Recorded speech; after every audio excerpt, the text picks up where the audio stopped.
21h, 22h30, nous faisons l'actualité, nous la décryptons, nous la commentons, nous l'analysons.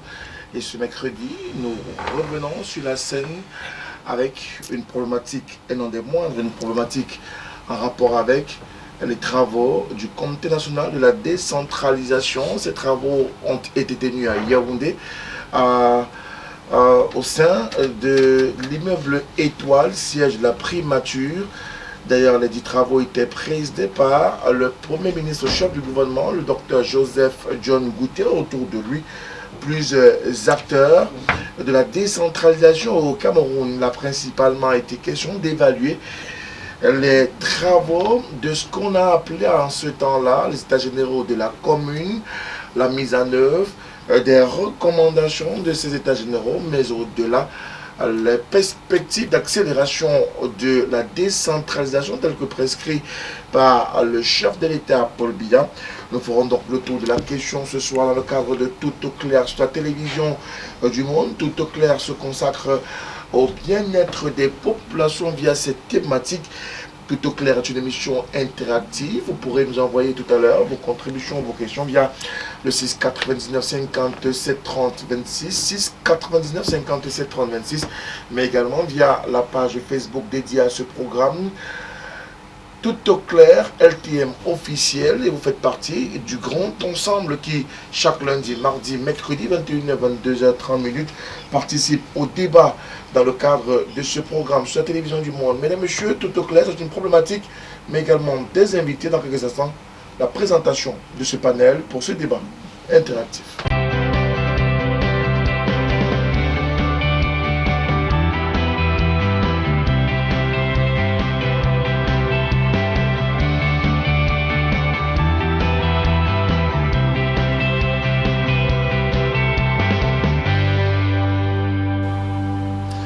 Ils seront 5 ce soir dans le cadre de ce débat, ce talk show du soir sur la télévision du monde. Et avec eux, nous ferons le tour de la problématique posée sur la table du débat ce soir. Mesdames, Messieurs, parmi eux, une militante de premier choix du mouvement africain pour la nouvelle indépendance et la démocratie. C'est d'ailleurs la seule femme sur ce plateau, et raison pour laquelle nous déroulons le tapis rouge en ce début de programme.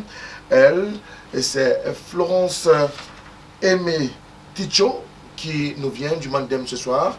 Madame Ticho, bonsoir. Bonsoir, Monsieur Moutomé. Merci d'avoir accepté notre invitation. Nous vous remercions d'avoir convié le Manidem à cette réflexion. Merci à vous. Juste à votre droite, nous avons un représentant du Social Democratic Front, le principal parti politique de l'opposition, parti historique de cette opposition camerounaise. Et lui, c'est Yves Igor Ekin, que nous avons le plaisir de recevoir une fois de plus sur ce plateau.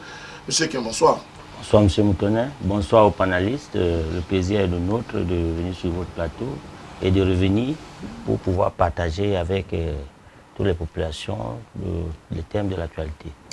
Une thématique tout à fait particulière ce soir, puisque nous avons également un représentant du parti Univers avec ses 2 conseillers municipaux dans la région de la Damawa. Lui, c'est Francis Ngangé qui nous retrouve dans le cadre de ce programme ce soir. Monsieur Ngangé, bonsoir. Bonsoir Frédéric, bonsoir à tous les autres co-panélistes. Merci de l'honneur que vous faites au parti Univers pour participer à cette réflexion ce soir.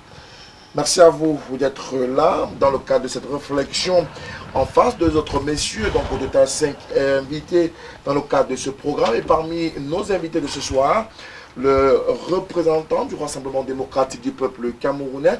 Il vient de la circonscription électorale de Douala 2e. Il est d'ailleurs le président de la section OJRDPC.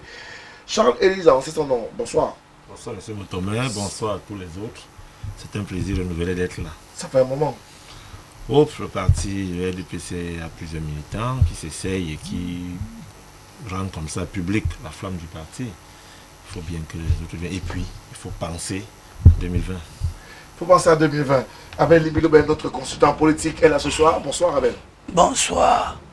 Et je voudrais profiter de cette antenne à l'orée des élections législatives et municipales qui arrivent et que la grande actualité du moment la grande consultation, le débat, le grand débat national, comme certains l'appellent, ne saurait éluder, dire que je voudrais saluer tous les camarades qui ont pris à cœur la nécessité de développer une stratégie d'union, parce que ce grand débat qui nous préoccupe maintenant et qui semble occulter le fond va se terminer dans les élections. D'accord. Et le président ne va pas tarder, il va convoquer le corps électoral au courant du mois au début novembre.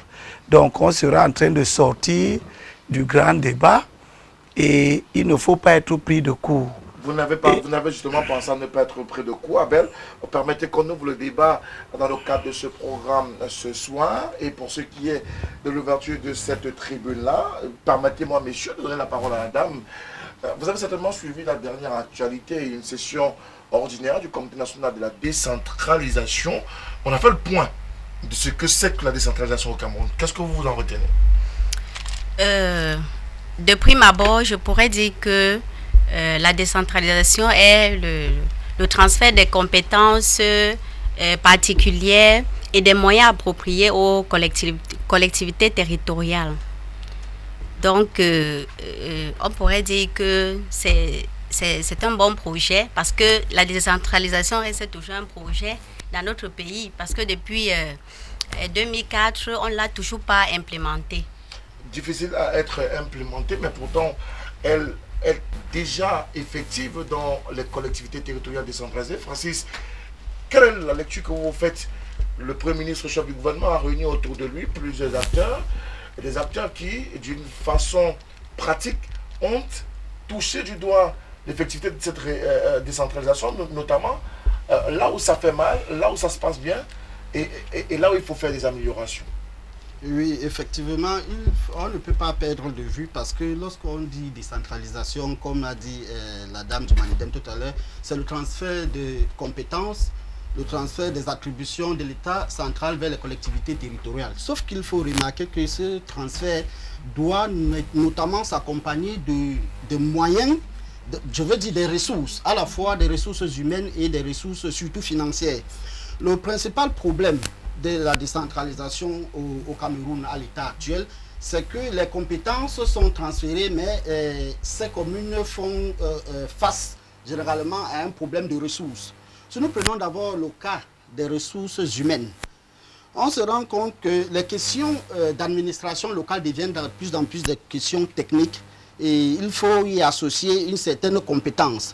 Sauf que l'autonomie dont on recherche vise au principal à avoir des élus locaux, des gens qui vivent dans une commune et qui s'occupent eux-mêmes de leurs propres questions de développement.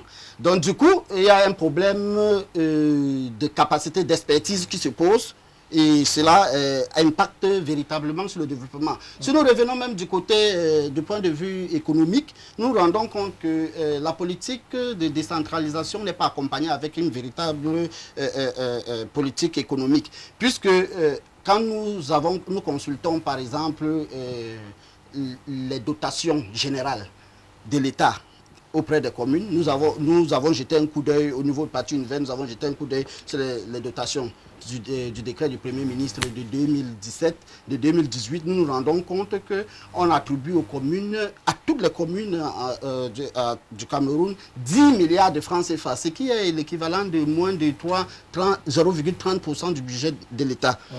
Nous avons remarqué sur la loi de 2019 qu'il y a eu de nettes améliorations, mais c'est toujours autour de 1%. Donc ça veut dire que cette volonté de décentralisation n'est même pas encore acquise. Alors une volonté de décentralisation qui n'est pas acquise, c'est un point de vue que vous partagez, ou alors vous estimez qu'au parti univers, même avec ses conseillers municipaux, on en demande davantage au pouvoir public? Non, ce qu'il faut dire, n'est-ce pas, c'est qu'aujourd'hui, à l'état actuel de la décentralisation, nous avons beaucoup de pesanteurs. D'abord les pesanteurs au niveau de... D'abord les antagonismes entre les élus et les fonctionnaires.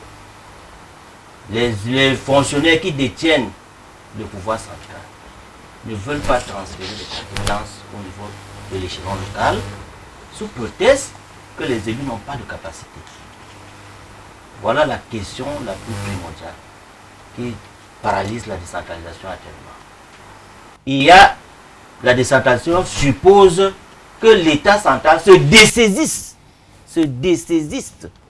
des compétences, se dessaisit des compétences. Et cela n'est pas fait. Vous voyez, le représentant de l'univers a parlé de la quantité de compétences transférées. Vous voyez, nous sommes au niveau de 3%. 3%.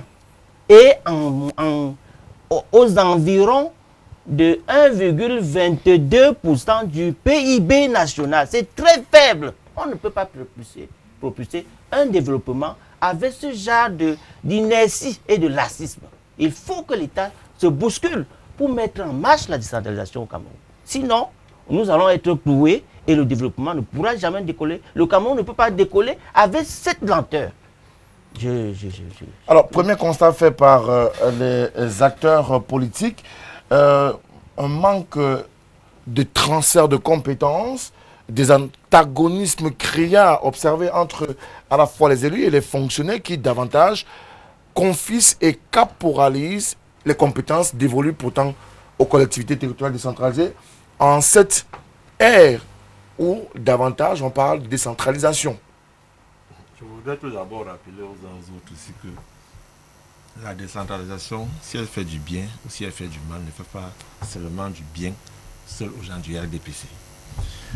Les militants du RDPC sont autant de citoyens comme tous les autres. Et ils en souffriraient si la décentralisation n'est pas mise en place. Et ils seraient aussi contents si elle est bien mise en place. Ça me rassure d'autant que l'une des thématiques phares dans le grand dialogue national qui arrive, l'un des thèmes majeurs, c'est la décentralisation. Et il y a quelques jours, s'est tenu justement à l'immeuble Étoile la grande messe des magistrats municipaux dans ce qui concerne le Conseil national de décentralisation. Non, je ne peux pas tout de go accepter ce que mes deux congénères ont dit tout à l'heure. Non. Il faut qu'ils comprennent que il y a une avancée considérable dans le processus de mise en place de la décentralisation. Une avancée considérable. Eux-mêmes, ils ont rappelé ici tout à l'heure les griefs qu'ils peuvent porter sur la mise en place effective de cette organisation au niveau du principal capital qui est l'être humain. C'est celui par qui tout va passer. Mais maintenant, au niveau de l'État, qui est dans le transfert des compétences envers ces collectivités territoriales, depuis décembre 2016, les choses sont effectives et cela va crescendo. Je vais vous rappeler que cette année, par exemple, il y a eu 91,4 milliards de francs CFA transférés comme volume d'investissement public au niveau de ces collectivités territoriales. C'est vrai qu'on a donné 36 milliards à 360 communes. Ça fait 100 millions par commune. En termes de dotation, ce n'est pas effectif, mais on y avance. Mais le plus important, c'est que les autres milliards sont allés au niveau des communes et des communautés urbaines. Voilà là où je pense qu'il va falloir voir comment est-ce qu'il faut gérer la relation qu'il y a entre les communes d'arrondissement et les communautés urbaines. Mais en grosso modo, la décentralisation est en train de se mettre en place. Il faut que nous retenons. Comme l'a dit M. Limbe tout à l'heure, que les prochaines échéances locales qui arrivent devront mettre en place de nouveaux acteurs. C'est-à-dire les magistrats municipaux qui arrivent vont justement vivre cette décentralisation parce que nous serons au lendemain du grand dialogue national dont l'une des thématiques phares, je continue à le dire, c'est la décentralisation. Est-ce qu'on est dans ce qu'on peut considérer comme étant une décentralisation effective ou on est davantage dans un, permettez-moi l'expression, dans un jeu qui ne reflète pas effectivement l'aspiration ou le fondement même de l'esprit de la décentralisation? On est dans une mauvaise coutume que certains des acteurs politiques ont prise, qui est qu'on critique tout parce que finalement il faut exister et c'est pas la critique qu'on croit qu'on existe. Ça fait que certaines choses, même lorsqu'elles sont claires, les gens les envisagent autrement que ce qui est prévu. Et je crois que c'est un peu à l'origine de quelques malentendus. Vous avez entendu monsieur Eken du SIF. Eken. Oui. Eken. Comme l'autre. Oui. Évoquer des souhaits qu'on peut comprendre. Il dit, il faut qu'on transfère tout. Mais ça, c'est son souhait. Mais c'est de bonne guerre aussi, Abel. Il n'y a pas de bonne guerre à faire. Il y a des textes à respecter. Il faut comprendre l'esprit. Peut-être attendre le jour où vous serez là pour faire le contraire. Pour le moment, Madame l'a dit, c'est le lieu de lire simplement ce que la loi dit. Mais Madame l'a résumé en français facile. La loi d'orientation de la décentralisation dit dans son article 2 que la décentralisation consiste en un transfert par l'État aux collectivités territoriales décentralisées. Si après désigner les collectivités territoriales, de compétences particulières. Les compétences particulières. Donc ce n'est pas toutes les compétences. Les compétences particulières. Donc ce n'est pas toutes les compétences. Et la phrase se termine par « et des moyens appropriés ». Donc ce n'est pas tous les moyens. C'est les moyens appropriés. Puis l'article 15 de la même loi vient dire ce que le contraire de ce qu'il dit. Lui, il évoque un souhait. Il ne veut pas se soumettre à la loi. La loi dit que les compétences transférées aux collectivités territoriales par l'État ne sont pas exclusives. L'État ne vous a pas donné ça. Il vous dit d'exercer ça avec lui. Et le texte est clair. Elles sont exercées de manière concurrente par l'État et celles-ci, c'est-à-dire les collectivités, dans les conditions et modalités prévues par la loi. Vous voyez, vous avez des souhaits, mais avant vos souhaits, respectons d'abord la loi. Quand l'État te dit que tu peux construire tes hôpitaux, si tu as les moyens, construire. Il te donne même les moyens. Mais ne t'offusque pas quand lui-même va venir construire à côté de toi un hôpital. Parce que les compétences qu'il te transfère ne t'appartiennent pas entièrement. Il te dit de faire, mais lui aussi peut venir faire. Pourquoi cette question du transfert des compétences se pose? Au moment où nous parlons, nous sommes assis ici. J'ai entendu dire que les compétences sont transférées à 2, si c'est à 3%. Qu'est-ce que c'est que les pourcentages de transfert de compétences? Non, il ne faut pas confondre le transfert des moyens avec le transfert des compétences. D'accord. Les décrets de transfert de compétences existent.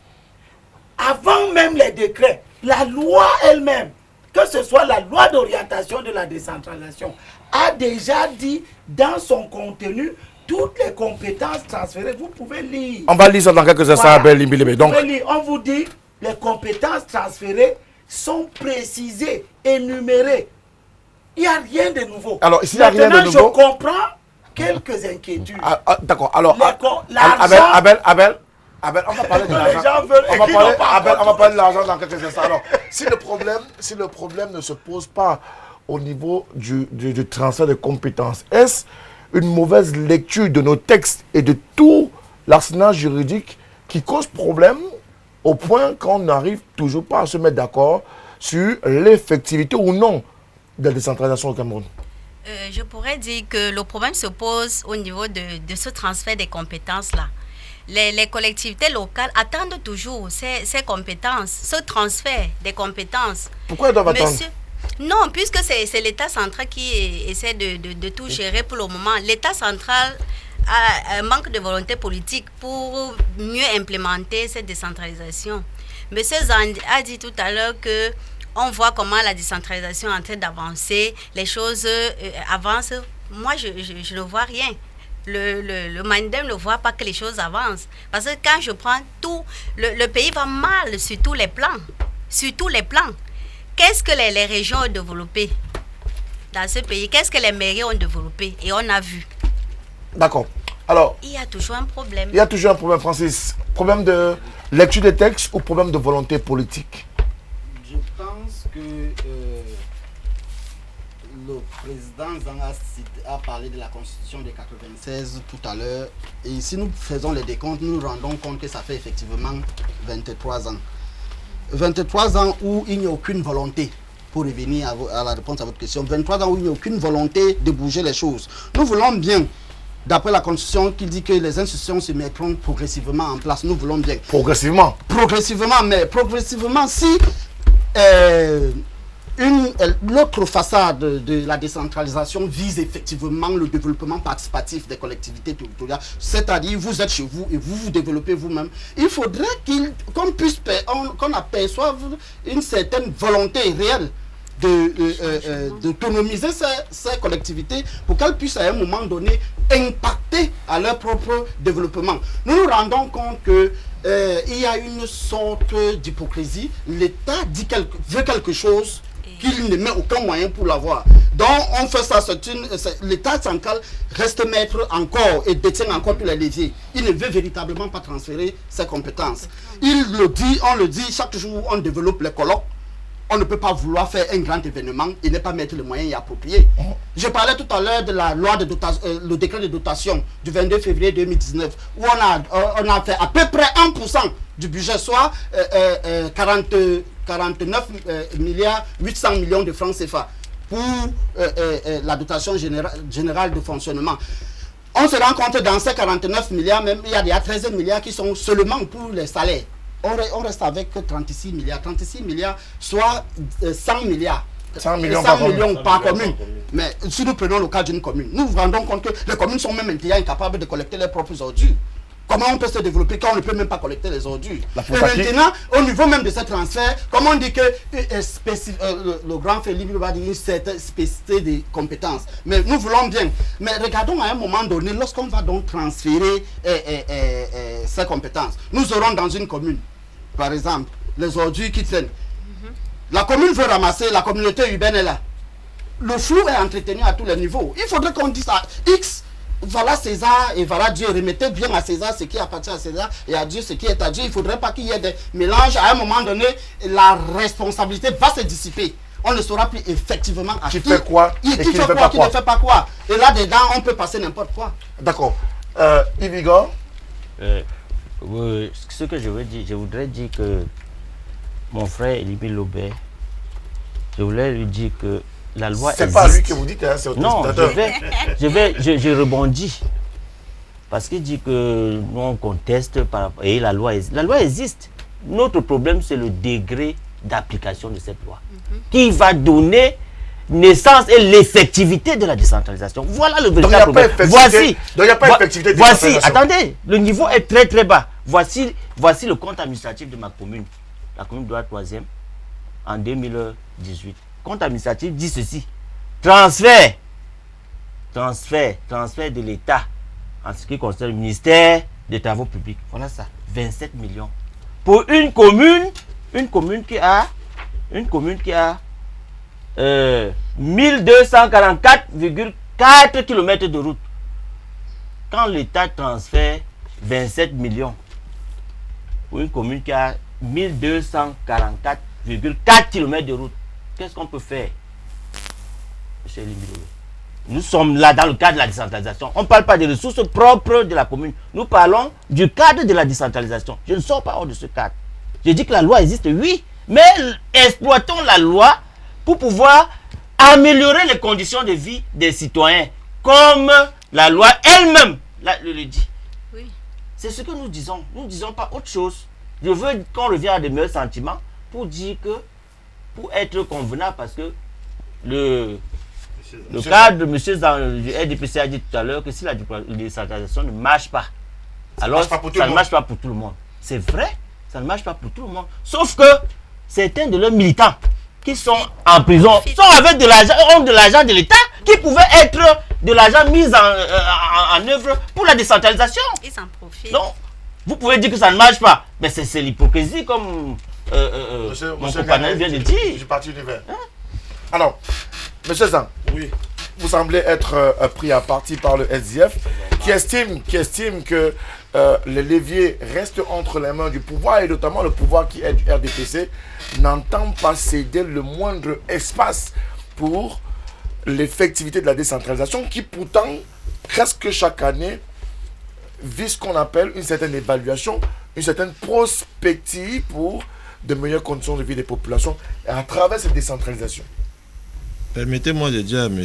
Eken que la décentralisation, ce n'est pas seulement ce que l'État transfère aux collectivités territoriales décentralisées. La décentralisation, c'est aussi le comportement humain de ceux qui sont censés représenter les collectivités territoriales décentralisées. J'aimerais que M. Eken dise aux Camerounais où est-ce qu'est parti l'argent que leur candidat a pris à Yabassi pour créer l'agropole. C'est aussi ça, la décentralisation. Permettre aux populations locales de pouvoir survivre et de vivre de leur art.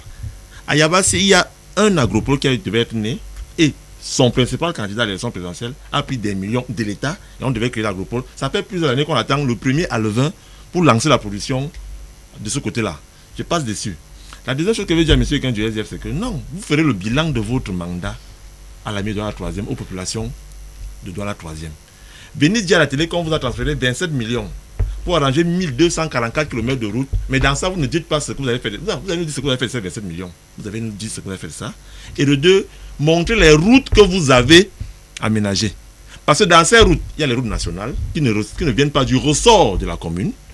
Il y a les routes départementales qui ne viennent pas du ressort de la commune. Et il y a les routes communales que vous devez aménager et que vous n'aménagez même pas. Donc, les 27 millions dont vous parlez, vous allez justifier ces 27 millions le moment venu aux populations. Maintenant, je veux dire grosso modo dire à monsieur... vous n'êtes pas dans le parler à monsieur Eken. Non, je réponds à votre question. Aux Camerounais qui vont dans la maison, parce que c'est eux qui sont... Quand je parle à mon frère Eken, je m'adresse aux autres. À travers lui, je m'adresse aux autres Camerounais. Quand il a dit monsieur Zandu LDPC, ça s'adresse à tous les autres Camerounais. C'est une figure de style. Il s'adresse au LDPC. Bon, je voudrais lui dire que non. Il faut qu'on apprécie les avancées. La décentralisation n'est pas un décret et quelque chose qu'on met en place de manière magique. Il y a des structures qu'il faut mettre en place et qui vont comme ça de manière progressive alimenter. Il fallait qu'il y ait un Sénat. Le Sénat est à son 2e mandat. Est-ce que notre Sénat même est assez fort pour comprendre le rôle qu'il lui a attribué? C'est bien. La deuxième chose, vous savez que les élections qui arrivent, il y a eu une augmentation du budget de l'État de 50 milliards de francs CFA dans le budget de l'année passée pour les élections qui arrivent parce qu'on a prévu les régionales. Et dans ces régionales-là, donc on a déjà les régions, on a les communes, on a le Sénat, on a donc la décentralisation qui va s'inviter au grand dialogue national. C'est l'occasion d'y aller discuter. Et moi, je continue à dire, M. Moutomé, l'État du Cameroun a transféré, et je voudrais dire à M. Ken, non, vous prenez le chiffre qui vous arrange. En 2019, ça c'est la parole du ministre de l'économie, M. Alamine Ousmane Mey, lors de la dernière réunion du 7 septembre dernièrement en Étoile.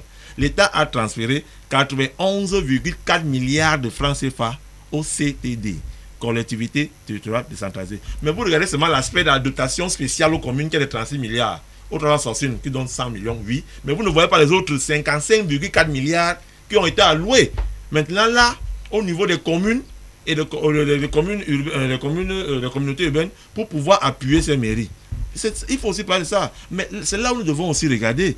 Les 100 millions sont une dotation spéciale de l'État à ces communes pour pouvoir travailler. Et vous n'oubliez pas aussi que les mêmes ministères donnent à ces mairies-là, au niveau de la rentrée scolaire, par exemple, le paquet minimum qu'on donne aux établissements scolaires. Qui est déjà effectif dans plusieurs... Et ainsi de suite. Et il y a une école d'administration qu'on est en train de reformer, le CFAM est en train de devenir une école locale d'administration. Il y a quand même des avancées qui arrivent. Asseyons-nous ensemble pour travailler. L'heure est au dialogue. Alors, ces avancées sont-elles significatives pour rendre visible cette décentralisation? Vous parliez tout à l'heure des compétences qui sont dévolues à ces collectivités territoriales décentralisées. Est-ce qu'on peut pouvoir comprendre dans cet ensemble de textes quelles sont les compétences qui sont dévolues aux collectivités territoriales décentralisées par l'État? Alors, il y a beaucoup d'amalgames qui gênent la bonne compréhension. Et cet amalgame-là, si on ne traite pas ça, on va avoir beaucoup de difficultés parce que lui, oui, quand il parle des communes d'arrondissement. Avec... non, il parle des communes d'arrondissement. Il parle des collectivités territoriales. Non, quand tu évoques des choses, tu parles de ta commune. Oh, ta commune. J'ai pris un exemple. Non, je prends ta commune. Tu as pris les... Ouais, comment? Tu as parlé, je t'ai écouté. Maintenant, tu commences à te battre. Toutes les communes ne sont pas logées à la même enceinte. C'est ça le problème? C'est ça le problème avec ce type de discours. Vous avez entendu M. Nganga parler de la dotation de fonctionnement. La commune de Mbanga n'a pas de dotation de fonctionnement. La commune de Douala 1er, Douala 2, 3, 4, 5, 6. La commune de Yaoundé 1er, 2, 3, 4, 5, 6, 7. La commune de Koumba 1er, ce sont des communes d'arrondissement. Ce sont des communes à régime spécial. C'est-à-dire que ce sont des chambres d'une maison qu'on appelle la communauté urbaine. Pour leur fonctionnement, il est prévu une dotation de fonctionnement que la communauté urbaine leur donne. Que Mbanga n'a pas. Que Ngambé n'a pas. Que Melon n'a pas. Melon et Patati. Elles sont des communes. Maintenant, toutes les communes, il est prévu dans la loi d'orientation de la décentralisation la part que l'État leur donne pour leur budget. Cette part-là est prélevée dans le budget national. C'est la loi d'orientation de la décentralisation qui prévoit ça dans son article 23. Il est institué une dotation générale de la décentralisation destinée au financement partiel de la décentralisation. L'autre financement restant, ce sont vos impôts que vous-même vous prélevez. Il y a deux sources principales. Les communes ont leurs impôts définis par la loi portant financement les impôts locaux. Et il y a là-dedans 38 impôts que les communes doivent avoir. Puis, il y a l'argent que l'État va aussi leur donner, à ne pas confondre avec la dotation de fonctionnement, qui n'est pas destinée à toutes les communes, qui est destinée aux communes d'arrondissement, parce que c'est la communauté urbaine qui est l'équivalent dans les grandes agglomérations de la commune de Mbanga ou de Ngambé, ou dans ton petit village, là, c'est quoi? Melon. Ah, ton village, c'est Melon. Donc, Melon, quand on parle de Melon, on parle de la commune. Mais quand on parle de Douala 1er, ce n'est pas la commune. C'est la commune d'arrondissement. C'est la chambre de la communauté urbaine. Et vous avez toute une loi, la 125, qui vous dit d'ailleurs, 123, 124, qui vous dit que la création d'une communauté urbaine emporte le transfert des compétences et des ressources à la dite communauté urbaine par les communes d'arrondissement. Ça veut donc dire que quand tu dis qu'on t'a donné 122, 27 millions. 27 milliards, 27 millions, c'est pour t'aider seulement. Non, c'est moi qui parle. La vraie personne qui reçoit, c'est la communauté urbaine. Parce que c'est elle qui a la compétence qui équivaut à ce que Melon a. Le travail que Melon doit faire dans une grande agglomération comme Douala, c'est la communauté urbaine qui doit faire ça. Mais comme tu as tes petites spécificités locales, on te donne aussi un peu d'argent. D'accord. Maintenant, l'insatisfaction est humaine. On peut comprendre que tu dises que tu as 1200 combien de kilomètres de route. Mais les 1200 kilomètres de route là, comme 10 ans, tu n'as pas été sincère. Toutes ces routes ne t'appartiennent pas. Il y a dans ta commune des routes d'intérêt national qui sont du ressort de l'État. Il y a des routes d'intérêt communautaire qui sont des routes à la charge de la communauté urbaine. Puis maintenant, il y a les vieilles petites routes classiques qu'on appelle les routes la voirie secondaire qui sont à ta charge. C'est pour ça que tu peux avoir ton petit caterpillar pour faire ton petit nivellement. Personne ne va te demander de les goudronner, de les paver, parce que tu n'as pas les moyens pour ça.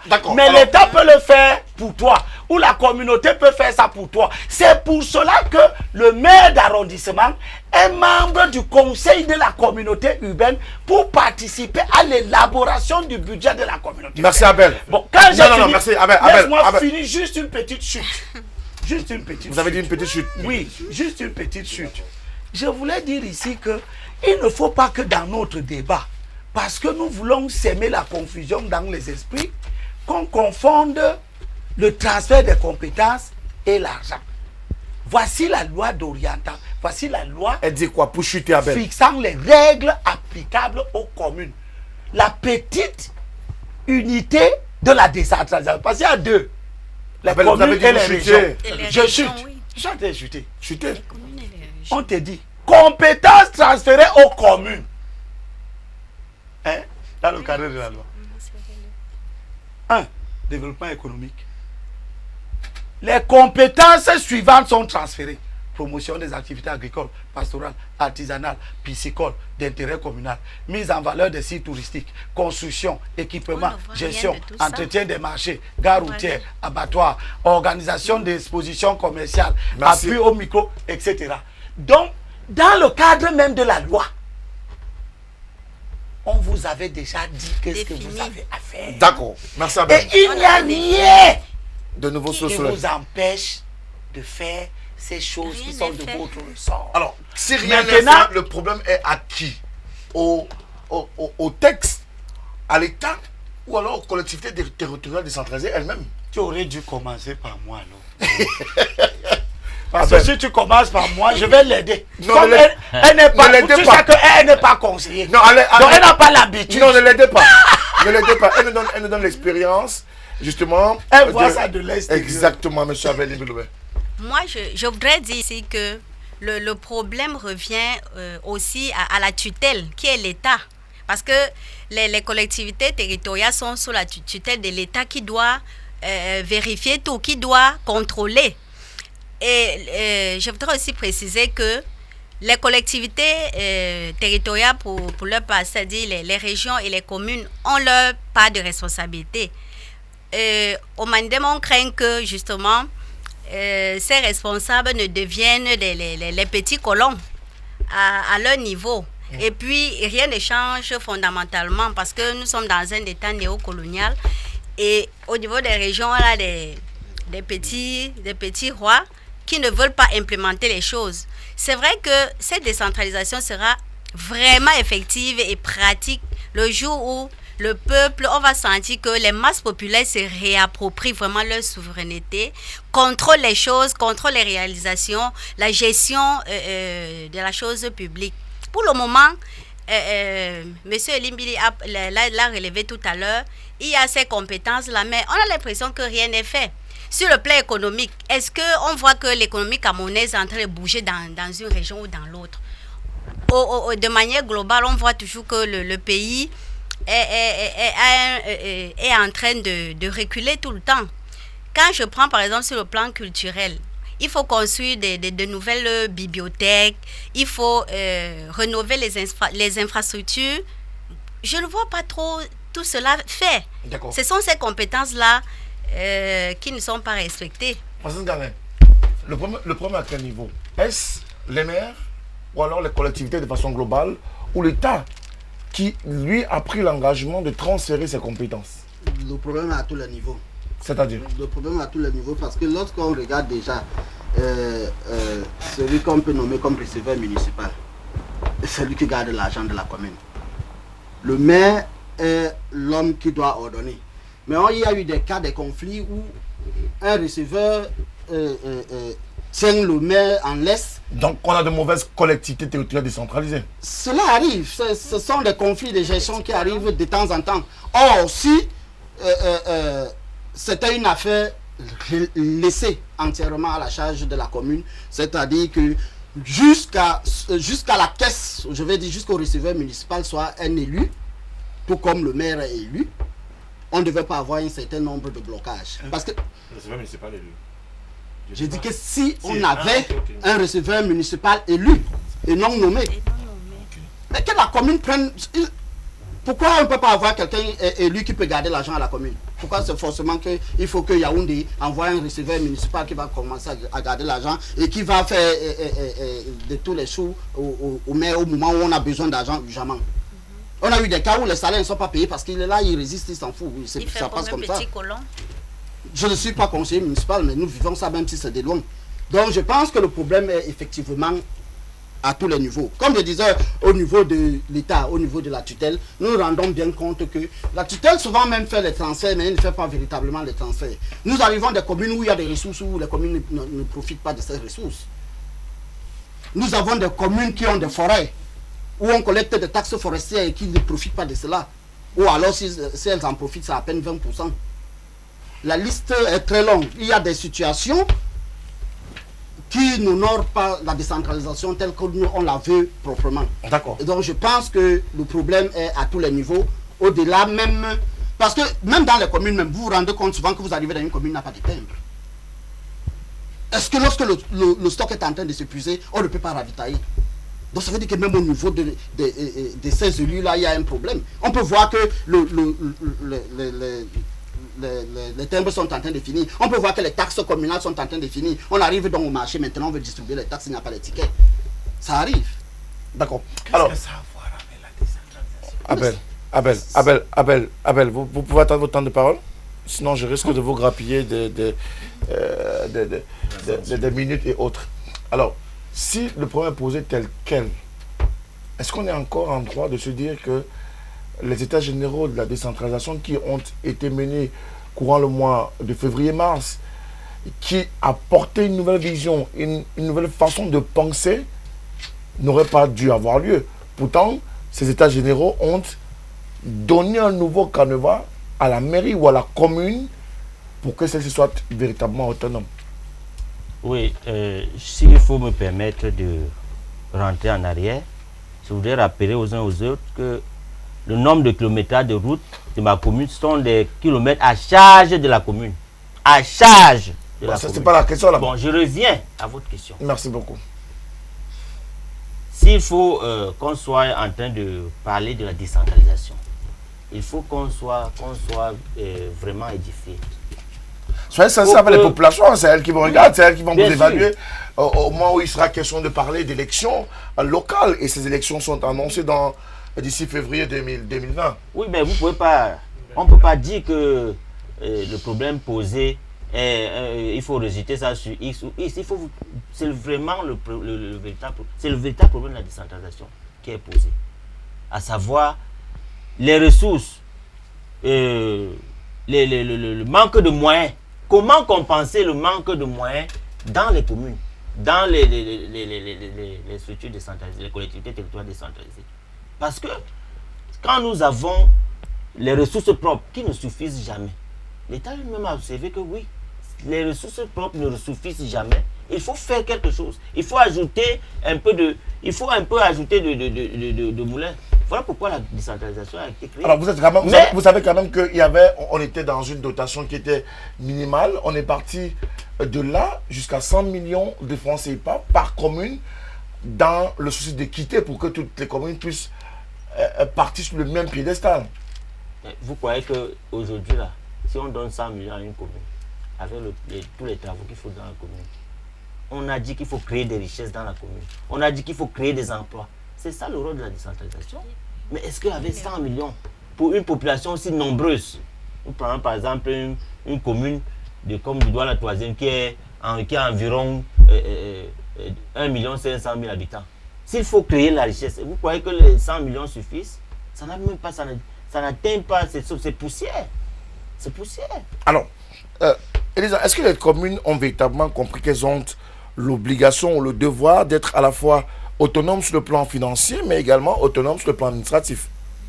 Je vous ai dit tout à l'heure que le problème avec nos communes, c'est le choix des hommes. Je vous assure, monsieur Moutomé, les 100 millions que l'État donne à une commune qui est bien structurée, une commune qui met son capital humain au travail, une commune qui a 1 500 000 habitants. Cette commune s'en sort. Et ce que l'État vous donne à travers le transfert des ressources financières ne sera qu'un plus. Tous les pays européens qu'on a vu là sont développés à travers les communes. Je dis bien à travers les communes. Il y a de l'argent à se faire. Si les magistrats municipaux, et quand je dis bien magistrats municipaux, je ne cite pas seulement ceux de l'opposition, je parle bien des magistrats municipaux, font le travail qu'il faut. je vois des mairies ici qui créent, je vais revenir sur les agropoles, je vois des mairies qui créent des zones franches industrielles. Je vois des mairies qui mettent leur population au travail et qui créent de la richesse. Il y a même les jumelages entre villes. Rien n'interdit au maire de Douala 3e d'aller faire un jumelage avec le maire de, c'est pas moi quoi, de Kuala Lumpur là-bas. Rien ne le lui interdit. Il faut qu'on soit inventif. Il faut qu'on choisisse les conseillers municipaux qu'il faut. Il faut qu'on ait les maires qu'il faut.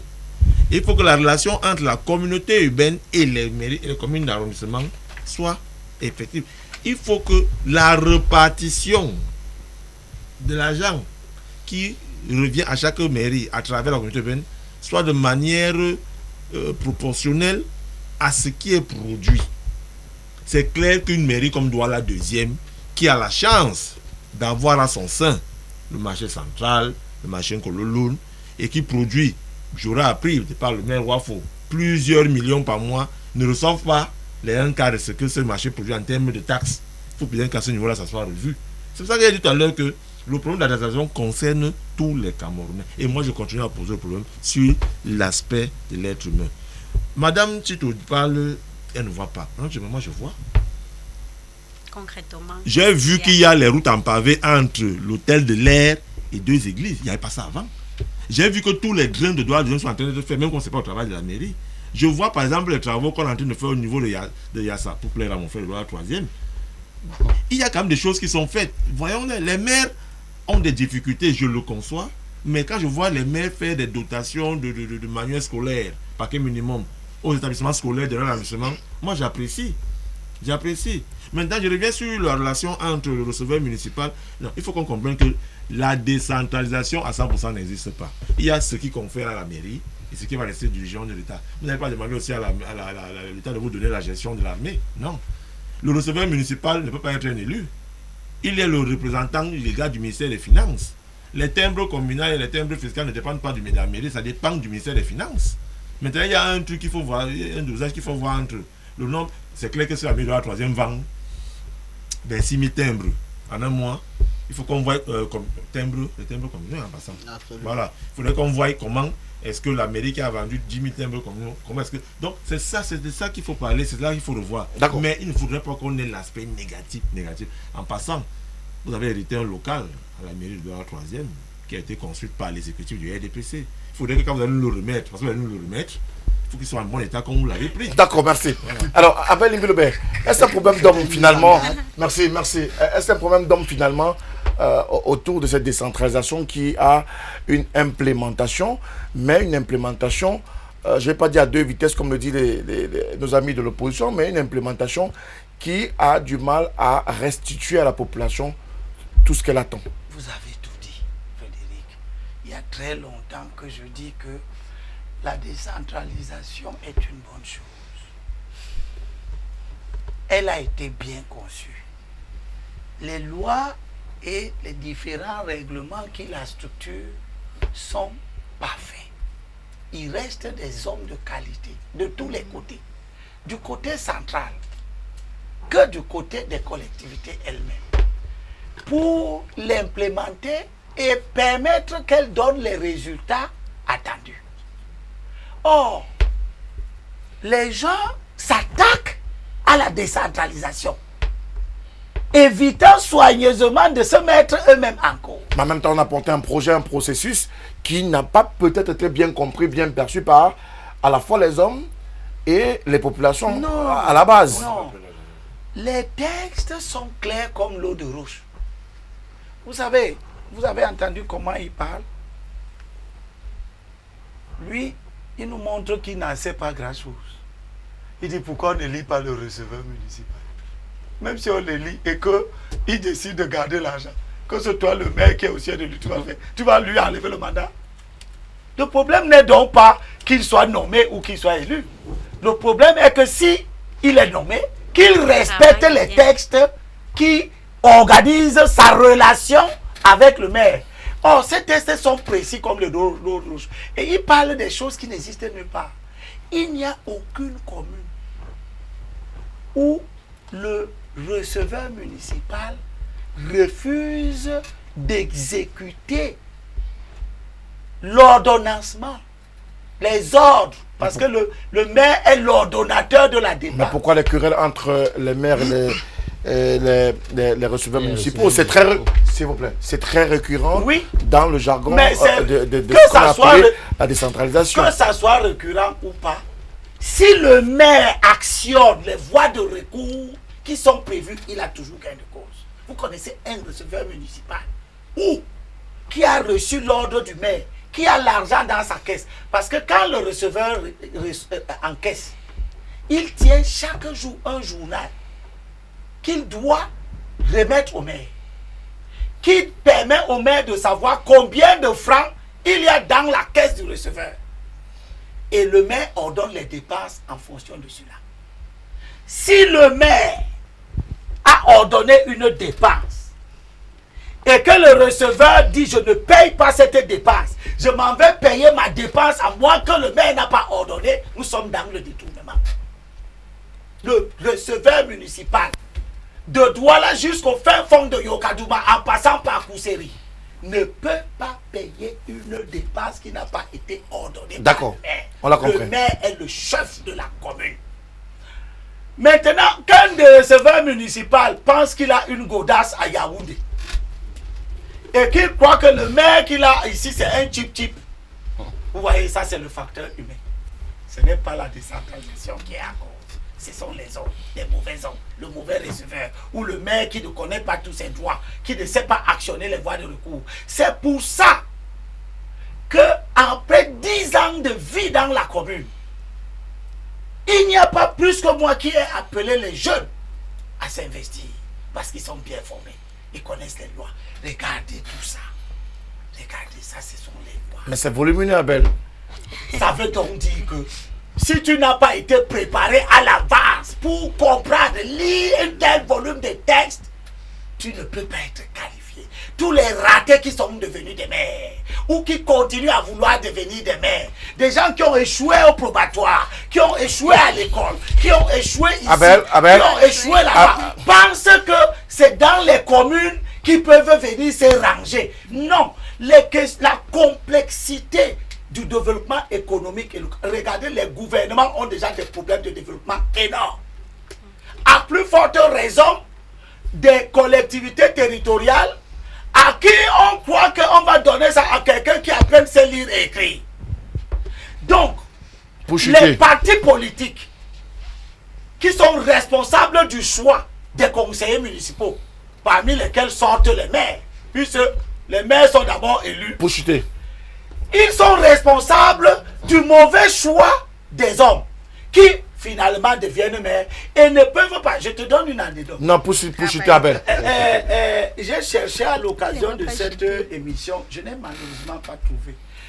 Heureusement, votre Bible. Une étude que Marafa, le ministre Marafa, quand il était à l'administration territoriale, avait fait, examinant les projets au niveau du FECOM.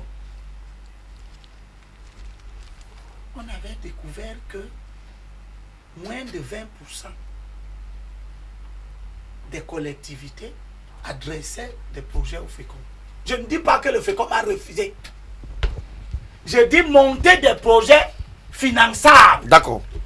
Vous comprenez? Donc quand vous avez posé la problématique de la ressource humaine, j'ai conclu que c'est ça le vrai problème. Merci Abel.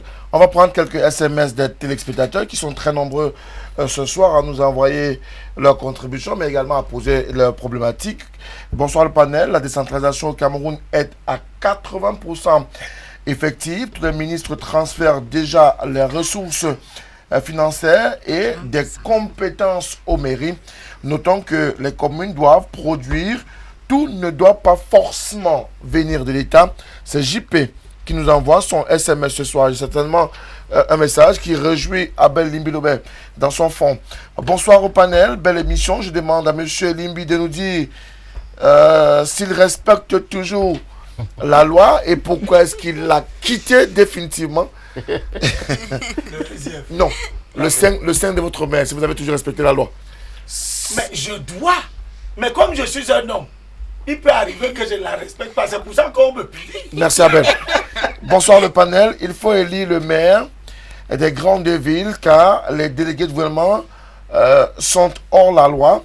Et Non, les... ils ne sont pas. S'il vous plaît, s'il vous plaît, s'il vous plaît. Ce sont les téléspectateurs qui parlent. Les délégués de gouvernement sont hors la loi et les super receveurs municipaux sont extrêmement zélés.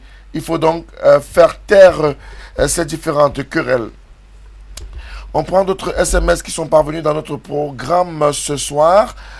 Alors, bonsoir mes pères. Que de discuter les affaires des communes, parler des vraies choses comme l'enseignement, la santé. On en a déjà parlé dans le cadre de ce programme. Il estime que les problèmes sont plus importants là-bas que dans les collectivités territoriales décentralisées. D'ailleurs, il accuse la mairie de rouler carrosse avec de grosses voitures et de recruter essentiellement aux faciès et donc de ne pas penser véritablement au développement de leur localité. C'est donc un avis qui est donné, même si on n'a pas le nom du téléspectateur dans le cadre de ce programme. Bonsoir le panel. La décentralisation n'a jamais eu lieu avec les rapaces qui sont installés dans la capitale politique du Cameroun, Yaoundé. Quand je vois un jeune comme M. Zhang Eli supporter l'insupportable, je pleure. Regardez Konsamba, Mbanga, Yabassi et Dia, ça fait pitié. C'est du rouge sur du rouge. C'est Jérémy Mbanga Boss Aïdeya, la Cité Lumière, qui nous a envoyé son SMS dans le cadre de ce programme. Bonsoir à vous, s'il vous plaît. Que M. Zhang aille droit à la question, alors répondre droit à la question qui est posée. Qu'est-ce que les maires ont fait, s'il vous plaît? Faites d'abord le tour dans les 10 régions du triangle national et puis venez nous bourrer le cerveau. C'est un message qui nous a été envoyé dans le cadre de ce programme sur la télévision du monde. Bonsoir, les maires doivent avoir un minimum de niveau d'études afin de savoir où ils vont et ce qu'ils ont à faire pour le bien-être des populations. C'est Martin de PK13 qui nous envoie son SMS ce soir. Bonsoir, Monsieur Moutomen. Alors, vous savez, la question n'a peut-être pas le droit d'être posée, mais elle est adressée à Abel Libiloubet. Posez-la, même si on m'insulte. Non, ne vous inquiétez pas. Tout simplement, vous voulez savoir, Monsieur Christian Legrand, vous voulez savoir si vous avez changé de circonscription électorale. Oui. Ce n'était pas la question de... Oui, oui, la réponse est oui. D'accord, merci. Merci pour la réponse. Bonsoir à vous sur le plateau. Hier, j'ai suivi votre débat. Je suis toujours votre mission, merci. Mais vraiment... Permettez-moi, messieurs, je ne dirai pas la suite de votre SMS. Il est tendancieux vis-à-vis d'un parti politique qui n'est pas représenté sur ce plateau ce soir. Donc, permettez-nous de ne pas pouvoir lire votre SMS. Bonsoir et un bonsoir particulier à M. Abel Elimblobé. Merci pour les éclaircies et les éclairages que vous nous donnez à travers vos différentes interventions. Les Camerounais en ont besoin et chaque fois que vous êtes sur ce plateau, nous prenons le bic et les cahiers pour noter. C'est Madame ou Monsieur Tabinana de Yaoundé qui nous envoie son SMS ce soir. Merci à vous et bonne continuation. Merci à chacun d'entre vous, messieurs et dames. Il y a d'autres SMS qui sont arrivés un peu dépiécés. On a du mal à pouvoir les déchiffrer. Mais nous vous invitons, nos téléspectateurs, à prendre simplement le temps de pouvoir nous écrire sereinement et en toute clarté le SMS. Nous nous ferons le plaisir de le partager dans le cadre de ce programme tout au clair sur la télévision du monde. Alors, ce SMS qui nous vient d'Éric au Gabon. Bonsoir le panel, s'il vous plaît, demandez à M. Abel Elivilobert de respecter les maires. C'est lui qui prône l'élection et c'est lui qui nous dit également où on peut trouver.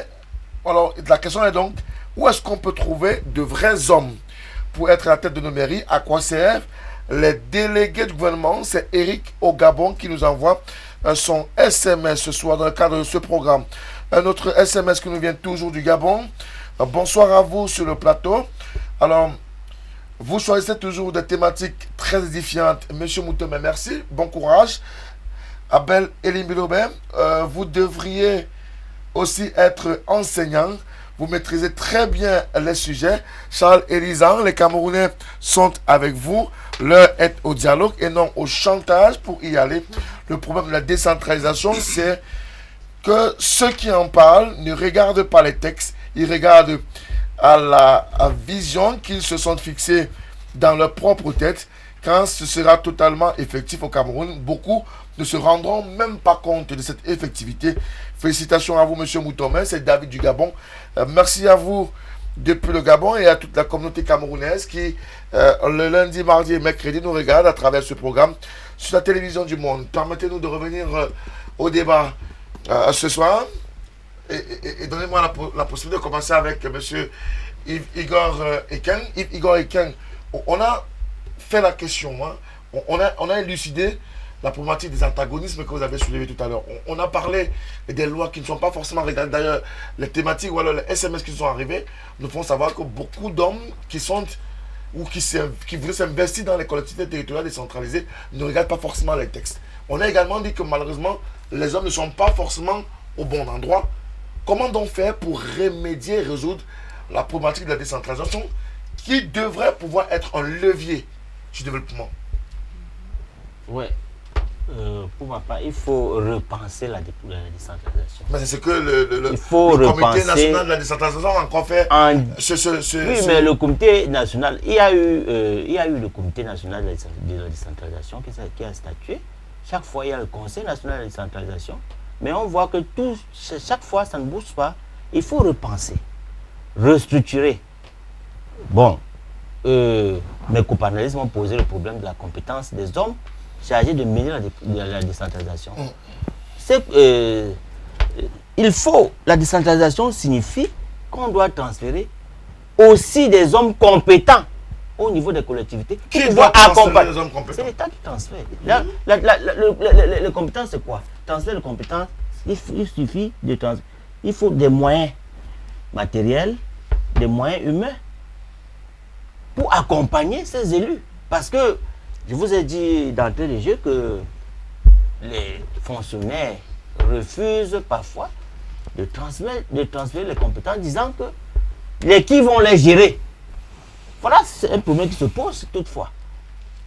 Quand il y a Conseil national de la décentralisation, on demande à tous les ministères, monsieur le ministre, qu'est-ce que vous allez transférer? Quelles sont les compétences que vous allez transférer cette année? Il transfère à son niveau, à sa volonté, à sa guise. Mais il faut donc mettre en place une politique de calcul. On a parlé de péréquation. Il faut aussi mettre des péréquations au niveau du budget de l'État pour qu'on accède très rapidement à la décentralisation. Ça, c'est si nous restons dans cette logique où on attend la progressivité. La progressivité voudrait dire qu'on va mourir même sans pouvoir voir l'effectivité de cette décentralisation. Le niveau réel, le niveau suffisant, le niveau conforme qui peut propulser le développement au niveau des collectivités territoriales décentralisées. Pour finir, ayant fini de dire ça, je voudrais dire que la décentralisation au Cameroun, avec notre mentalité, avec ce niveau, ne peut pas progresser. C'est un leurre. Monsieur Abel Emile, souffrez de prendre la parole. J'ai entendu quelque chose. Je voulais juste... souffrez, Abel, notez. Je vous donne un bic, notez. Notez, s'il vous plaît. Non, ça va. Souffrez d'attendre votre tour de parole, Abel. Non, vous ne savez pas vous qui faites le plateau. Madame Chou. Oui, je voudrais déjà préciser que cette décentralisation va vraiment satisfaire les Camerounais quand tous les Camerounais dans toutes les régions du Cameroun se sentiront vraiment proches de la gestion de la cité. Et comment ça va se manifester concrètement? Il faudrait qu'il y ait, par exemple, sur le plan culturel, concernant les établissements scolaires, il faudrait qu'il y ait de nouveaux bâtiments qui poussent dans les... bâtiments, ça pousse tous les jours. La commune de la 5e que nous accompagnons, oui, il nous a amené à aller voir comment ils sont en train de construire des bâtiments, par exemple, à l'école publique de Coton. Oui, il faudrait que ce soit généralisé dans toutes les régions du Cameroun. Pas seulement les bâtiments, il faut penser à la formation des enseignants, la formation continue des enseignants, au recyclage de ceux-ci, au renouvellement des infrastructures, là c'est juste au plan culturel. Il faudrait que je voie de nouvelles bibliothèques, par exemple, je suis dans la région du littoral, de nouvelles bibliothèques un peu partout dans la ville. Je prends un exemple aussi banal qu'il soit. La commune d'arrondissement de la 3e qui est représentée ici, via monsieur Eken, a une bibliothèque qui est fournie, mais qui n'est malheureusement pas fréquentée par les populations de la 3e. Oui, mais parce qu'il y a... Le problème, c'est quoi? Le problème, c'est qu'il faut sensibiliser davantage pour que les Camerounais partent lire. Il faut sensibiliser. Les gens ne sont pas peut-être au courant. Et puis, la décentralisation doit être... C'est la décentralisation que les gens ne soient pas au courant. Non, c'est la faute aux gouvernants. Ils doivent sensibiliser leur population. Oui. Donc le maire qui ne fait pas son travail. Oui, le maire doit davantage travailler. Il doit être compétent vraiment dans son domaine. Je voulais continuer en disant que le Manidem propose une nouvelle vision de cette décentralisation. Comme le dialogue national est proche, nous proposons une décentralisation à 4 régions et économiquement viable et culturellement et géographiquement homogène. Parce que dans la décentralisation, dans les compétences, on demande aussi aux maires de promouvoir les langues nationales. Mais rien ne fait. Côté, nous n'avons pas de langue nationale vraiment, de langue maternelle officielle. On a 2 langues officielles pour moi, le français et l'anglais. Aucune langue nationale n'est promue. Bon, parlant de ces régions-là, quand nous prenons le grand littoral, on peut promouvoir la langue Douala. Si nous prenons le Grand Ouest, on peut promouvoir également le Mdjumba. C'est la proposition du Manidem. Si nous prenons le Grand Nord, il y a le Foufoudé qu'on propose pour le pays. Parce que quant au Grand Sud, on propose Léondo. Là, on pourrait quand même se retrouver, tous les Camerounais, dans ces 4 régions-là, se retrouver quand même pour parler la même langue. Et comme ça, petit à petit, on pourrait parvenir aussi, parce que cela fait partie aussi des compétences des collectivités territoriales décentralisées, de promouvoir ces langues nationales. D'accord. Alors, est-ce que finalement, les maires ne sont pas très loin des populations pour donner la possibilité, la chance à la décentralisation d'être plus proche des populations? Le problème n'est pas tant que les maires soient très loin des populations. Le problème de la décentralisation au Cameroun devrait être appréhendé depuis prime abord là où les choses devraient se faire. Quand je dis cela, c'est pour convoquer la Constitution, puisque la Constitution 96 qui met véritablement en place la décentralisation. Et le processus lui-même qui a été dit qu'il sera progressivement mis en place n'est pas ressenti jusqu'à présent, parce que il faut reconnaître qu'il n'y a pas la volonté d'une quelconque décentralisation. Donc, ce qu'il est... Donc, vous voulez nous faire croire que tout ce qui a été fait jusqu'ici n'est resté que dans les vues d'esprit, ou alors que même le comité ou le conseil national de décentralisation qui siège régulièrement et les états généraux qui ont été tenus au mois de février et mars dernier auraient pu ne pas se tenir et qu'on en serait toujours là? En même temps, on peut regarder aussi d'autres pays. Le Cameroun n'est pas dans un vase clos. On peut regarder d'autres pays. Il y a des pays qui sont aussi sur le régime de décentralisation qui, par contre, ils accordent plus d'importance à cela. Donc ce n'est pas tant qu'il y ait des états généraux, tant qu'il y ait des colloques et des comités. C'est ça le problème du Cameroun. Généralement, on a des lois qu'on vote au Cameroun et qui deviennent souvent désuètes sans même être appliquées parce qu'on doit attendre un fameux décret d'application. C'est la même chose avec cette décentralisation. La loi, elle est là. Peut-être on nous reproche de sortir du cadre de la loi, mais parce qu'à un moment donné, on se rend compte que même cette loi n'est pas suivie en tant que telle.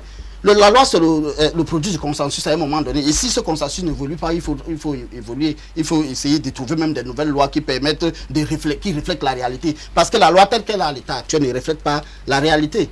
Il faudrait donc qu'on se retrouve à trouver une certaine adéquation entre les compétences les compétences transmises avec les ressources allouées. Pour qu'on ne soit pas là à transmettre beaucoup trop de compétences sans qu'il y ait véritablement les ressources pour les accompagner. Il faudrait qu'à un moment donné, on puisse éliminer toutes les formes de pesanteur. Ou fait-il que, comment se peut-il que dans je dirais, des délibérations, pas des délibérations, bon, je dis, dans une réunion peut-être du conseil, que les préfets soient la partie prenante, ils doivent tout autoriser au départ, ils doivent tout valider à la fin. Finalement, on se retrouve dans quoi? D'accord. La décentralisation a du mal à prendre compte, mais elle fait partie du corpus législatif camerounais. La Constitution a garanti le Cameroun est un État unitaire décentralisé. On n'a pas autre méthode, ou du moins cette forme n'a pas encore été abrogée ou réformée. On doit rester là-dedans et on doit tout mettre en œuvre pour pouvoir impulser le développement. Tout à fait. Je suis surpris que en fait, le jeu politique là parfois me mérite un peu de cerveau, parce que je ne comprends pas comment est-ce qu'on vient sur un plateau, on nous propose une forme de l'État à 8, 5, 6, 7, alors qu'une élection présidentielle est passée. Les gens ont soutenu le candidat qui proposait l'État unitaire décentralisé. Mais aujourd'hui, on nous parle d'une région à 4 États. Sur quelle base choisirait-on le Douala pour le littoral, sachant qu'il y a les Bakouri qui sont sur le littoral? Pourquoi choisirait-on le Mendoumba alors qu'il y a le Féfé, il y a les autres? Il ne faudrait pas que pour soigner le palu, qu'on prenne les remèdes qui vont donner la lèpre aux gens. Autant mieux soigner le palu. Et le palu est mieux maîtrisable que la lèpre. Je te dis, comment est-ce qu'on transfère les hommes? Je ne comprends pas. Il y a une seule chose à faire. Chaque personne, chaque entité doit jouer sa partition. Que le SDF, que le RDPC, que le Manidem choisissent parmi ses meilleurs militants ceux qui sont formés, c'est-à-dire formés et bien instruits, bien construits. Ce n'est pas une histoire d'être allé en classe, ou bien avoir les diplômes, non. C'est qu'il faut qu'on choisisse les hommes qu'il faut, c'est eux qu'on envoie comme représentants sur les listes électorales, et c'est eux qui viendront développer les communes plus tard. C'est de ça qu'il s'agit. L'État vous transférera même tous les milliards de la planète. Si vous n'avez pas les hommes qu'il faut pour gérer, il y aura problème, monsieur Moutomé. Il y aura problème. C'est-à-dire, quand on me fait comprendre que c'est à la faute de l'État qu'il n'y a pas, que les gens ne vont pas à la bibliothèque lire, mais il y a un autre problème. L'enfer, ce n'est pas toujours que les autres. Il faut bien qu'on sache qu'on a aussi un travail de formation de nos populations. Et c'est même ça le rôle d'une collectivité territoriale décentralisée. C'est ça son rôle. Ce n'est pas passer le temps à discuter les millions qu'il devait avoir entre l'État et vous. Non, c'est justement former vos populations. Vous devez les former. J'ai suivi une question tout à l'heure, que qu'est-ce que les maires font? Non, j'ai dit tout à l'heure, je peux dire que le maire de la troisième, vous avez le niveau de moyen qu'il a, il se bat à faire quand même certaines choses. Mais le plus important n'est pas à ce niveau. C'est comment est-ce que vous justifiez ce que vous avez reçu pour le bien-être des populations. C'est de ça qu'il s'agit. Je vois le travail que M. Malapa fait, monter un édifice. C'est que M. Parle doit la deuxième, doit la troisième, faire en sorte que les gens se marient, les mariages collectifs, la confession des actes de naissance gratuits. Voilà le rôle, le social. Je peux citer que le marché d'Orpassi est une œuvre de la mairie de la troisième. Je le dis, je suis du RDPC, mais je le dis parce que quand je vais au marché d'Orpassi, je suis aussi à l'aise. Ce n'est pas le RDPC qui va acheter le manioc, c'est un citoyen qui achète le manioc. Il faut donc qu'on arrête de faire croire que non, l'État serait contre. Non, il y a une augmentation progressive. Et nous sommes à 53,4% de transfert de ressources entre l'État et les communes. Donc, à un moment donné, il faut qu'on continue à travailler dessus, qu'on continue à parler. Et la création d'un ministère dédié principalement aux collectivités territoriales décentralisées. C'est une réponse du chef de l'État. Tout à fait, c'est un plus qui fait en sorte que non, on voit qu'il y a le Sénat, il y a les élections régionales qui arrivent, il y a tout un ministère dédié, et il y a une augmentation considérable de la masse monétaire qui est transférée, et les compétences sont définitivement depuis 2016 transférées. Il faut juste que quand les moyens là viendront, qu'on ait les hommes capables de travailler. Moi, je vais finir par un truc qui m'a toujours chagriné. Est-ce que nous sommes prêts à assumer la décentralisation? Est-ce que les populations de Douala 5e, qui aujourd'hui estiment que Gustave Ebanda représente la minorité là-bas, que c'est les Bamileke qui doivent prendre la mairie. C'est un faux débat. Est-ce que les... Non, c'est pas non, je vous dis, la décentralisation, non, c'est pas un faux débat, laissez-moi.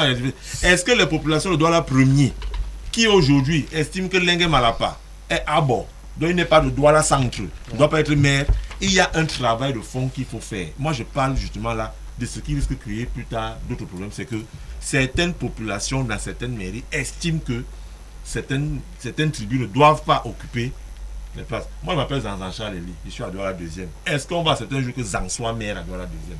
C'est un peu ça. Donc, voilà un travail qu'il faut faire. Et c'est là où je rejoins parfois le combat de certains qui estiment que non, à un moment donné, la décentralisation là est bien, elle arrive, mais est-ce que les populations sont assez matures et éduquées pour pouvoir la mener à place comme il se doit? Abel Mbilobert, il faut pouvoir tenir cette décentralisation, le porte-voix du développement, c'est le levier de développement, et c'est avec elle qu'on doit pouvoir construire le Cameroun de demain. Oui, c'est aussi encore une évidence. Mais ce qui est important, c'est de lever les équivoques que j'ai entendus. Vous savez, quand vous critiquez quelque chose, sauf à être programmé pour seulement critiquer, il faut dire qu'on a fait ceci, tel ça a empêché ça de se réaliser. Pas de venir nous dire que on demande les compétences, on refuse de nous donner. C'est où? Vous avez demandé quelles compétences humaines on a refusé de vous donner. Il faut nous dire, il faut sortir la demande que nous avons en tant que tu es un conseiller municipal. Comment tu peux parler comme un profane? Le test prévoit en matière de ressources. Quand le législateur dit tout transfert, article 7 de la loi d'orientation, tout transfert de compétences à une collectivité territoriale s'accompagne du transfert par l'État à celle-ci des ressources et moyens nécessaires à l'exercice normal. Dans ressources et moyens, il y a tout. Il y a l'argent, mais il y a les hommes. Et le même État te dit plus loin, le même législateur, article 19, les collectivités territoriales recrutent et gèrent librement le personnel nécessaire à l'accomplissement de leur mission. Qui vous a empêché de recruter les gens? C'est ça le débat. Quand vous dites qu'on empêche la décentralisation, dites-nous que j'ai voulu recruter un ingénieur, tel préfet m'a empêché de le faire. Le législateur dit que le statut du personnel visé à l'alinéa 1 ci-dessus est fixé par un décret du président. Toutefois, les fonctionnaires et autres agents de l'État peuvent être affectés ou détachés auprès des collectivités territoriales sur demande de celles-ci. Ça, c'est les tests. Mais c'est ça que j'ai dit. Ce sont des tests. Mais est-ce que la pratique? Mais nous parlons de la pratique. L'exemple pratique. Nous avons des exemples. Venez dans la commune. Donnez-nous l'exemple. Venez, on va vous montrer. Non, comment vous venez à un débat? Maintenant. Ouais. Oh, attendez. Vous avez parlé, moi je vous parlez des tests. Vous lisez. Ça, c'est les tests. Au Cameroun, le problème n'est pas les tests. Non, c'est la pratique. Non, les tests. Les tests ne souffrent de rien. Non. Nous avons une mauvaise mentalité. D'abord des gouvernants. Et les tests. C'est mon temps que vous êtes en train de parler pour dire ce que vous avez déjà dit. Oui. Moi, je vous demande, vous êtes en train de critiquer la décentralisation. Oui, je critique. Voilà. Vous dites que vous voulez les ressources humaines. On ne vous les donne pas. Et je vous demande la preuve de votre allégation. Oui. Le législateur a dit que vous pouvez recruter qui vous voulez. Vous l'avez recruté, on a refusé. Si vous avez l'exemple, mettez ça sur la table. Ne venez pas dire aux gens que ça ne se fait pas alors que vous n'avez jamais voulu le faire. Le législateur dit que l'État peut vous donner du personnel si vous en manquez. C'est à vous de demander où sont les actes que vous avez faits en direction de l'État pour lui demander des ingénieurs, pour lui demander des journalistes. Frédéric Moutomé qui ne travaille pas à l'État, mais vous demandez à l'État qui a une pléthore de journalistes qui dorment là-bas, des animateurs culturels. Vous avez fait quelle demande? Parce que soyons dans la critique constructive. Ne soyons pas des gens programmés pour dire que c'est mauvais, même quand les prérogatives qu'on vous a données, vous n'avez pas pris la moindre initiative de les assumer. Je viens en aide à madame. Madame a dit tout à l'heure quelque chose d'essentiel que je lis ici. Dans le cadre du transfert des compétences, en matière de culture, promotion des langues nationales, les compétences suivantes sont transférées. Organisation au niveau local des journées culturelles. Est-ce que vous faites ça? Manifestations culturelles, traditionnelles, concours littéraires et artistiques, création, gestion au niveau local d'orchestre, ensemble lyrique, traditionnel, corps de ballet, troupe de théâtre. Est-ce que vous avez organisé ça? Qui vous a empêché d'organiser ça? Ils disent que la loi dit création, gestion des centres socio-culturels et des bibliothèques de lecture publique. Vous avez voulu créer une bibliothèque où vous êtes parti acheter des livres, quelqu'un vous a dit de ne pas mettre les livres dans la bibliothèque de Makepe qui n'en a pas. Vous avez demandé au centre culturel français, vous avez approché la coopération chinoise, russe, allemande, française pour obtenir des livres et on vous a donné, le préfet a dit non. Appui aux associations culturelles. Vous avez plein d'associations culturelles. Vous dites quoi? J'ai été 10 ans conseiller municipal. Oui. Régulièrement, quand Mme Foning était là, il y avait 40 millions de francs alloués aux associations culturelles. Il n'y avait pas une seule qui avait reçu un franc. Il n'y avait pas une seule. Moi, elle n'est pas là. Oh. Non, mais je te parle de la commune, je ne parle pas d'elle. Je parle de ce qui se faisait, j'étais là. J'ai posé ces questions. Le législateur dit pour venir à madame, pour sortir en matière de promotion des langues nationales. On doit comprendre quoi? Oui. La participation au programme de promotion des langues nationales. Est-ce qu'avant même d'aller à votre projet, commencez d'abord par devenir maire pour nous montrer que si le Manidem devient maire de Douala premier, il va promouvoir. Même si c'est seulement le Douala, on ne vous a pas dit d'attendre un décret qui décide d'une langue à promouvoir. D'accord. On vous a dit promouvez les langues de votre commune d'abord. Si dans votre commune, il y a le Douala, il y a le Bassa, sans que ça ne soit des langues décidées au niveau supérieur, vous, à votre commune, est-ce que vous avez décidé d'organiser avec les élus Douala des cours de Douala? D'accord. Est-ce que je parle pas du Manidem, le Manidem n'est pas maire, je vous conseille seulement de le devenir. Non, et moi je pour dire ceci. Non, ne réponds pas, c'est moi qui parle. Non, vous avez, je finis pour dire que ne soyons pas des gens. C'est-à-dire, nous sommes non, ne soyons pas des gens. Je finis. Nous sommes en train de faire comme une chèvre qui était attachée. On a enlevé la corde. On lui dit, cours. Elle restera toujours, elle ne veut pas courir. Ce sont les maires qui sont incapables. On dit de créer les orchestres. D'accord, merci. Non, les journées. Abel. Les journées culturelles des écoles. Oui. Le 11 février. Le 11 février. Vous, à Douala 3. Vous avez financé combien de ballets dans les lycées? Merci Abel, merci. Alors on va parler quoi? Dis-moi. Abel. Comment vous pouvez dire qu'on n'a pas seul? Abel, il s'appelle Igor. Aucune commune. Abel. Merci. Non, vous dites rien. Il ne s'agit pas de lire les tests. S'il vous plaît, monsieur Boutomé, je ne veux pas laisser. Abel. Est-ce que ces questions sont applicables? Est-ce qu'il y a les vous êtes incapable de les fonctionner? Merci. Je voudrais dire. Non, s'il vous plaît. Tu es parti financer les journées culturelles de quel lycée le proviseur a refusé? Merci. Abel. Je voudrais. Abel. On a notre moyen. Monsieur n'a pas appliqué. Igor. Les journées culturelles de quel lycée? C'est ça que je viens de sortir en décembre. Oui. Avec on a fêté la journée d'enfants africains. Oui. Ça fait partie des activités culturelles. Ça fait. Merci. Est-ce qu'on ne peut pas faire? Il y a combien de lycées? Abel, merci. Ça fait partie. Donc il ne faut pas. Vous lisez les tests. Mais la mise en application.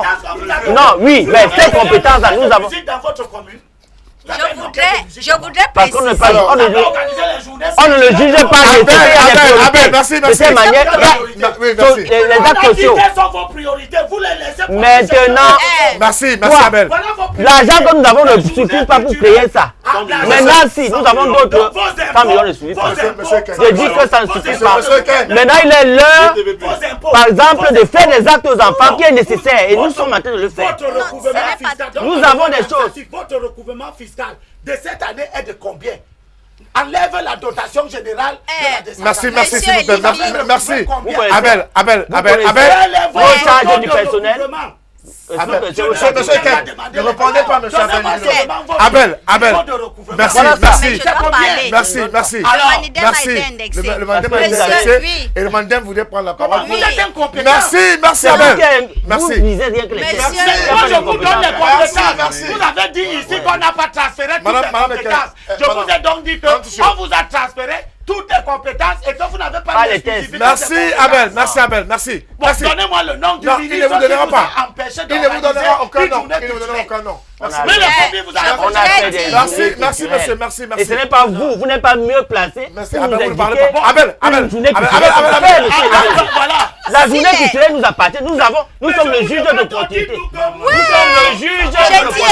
dit, finalement, vous n'écoutez pas le modérateur. Vous écoutez. Monsieur, s'il vous plaît. Merci. Le lycée de Gauthier Bakoko vous a éclairé parce que vous avez refusé. Merci. Il y a des... Nous avons l'argent qui est là, on peut même pas aider les gens. Monsieur Ken, vous pouvez... Monsieur Limbilobé, pour que l'État nous vienne en aide.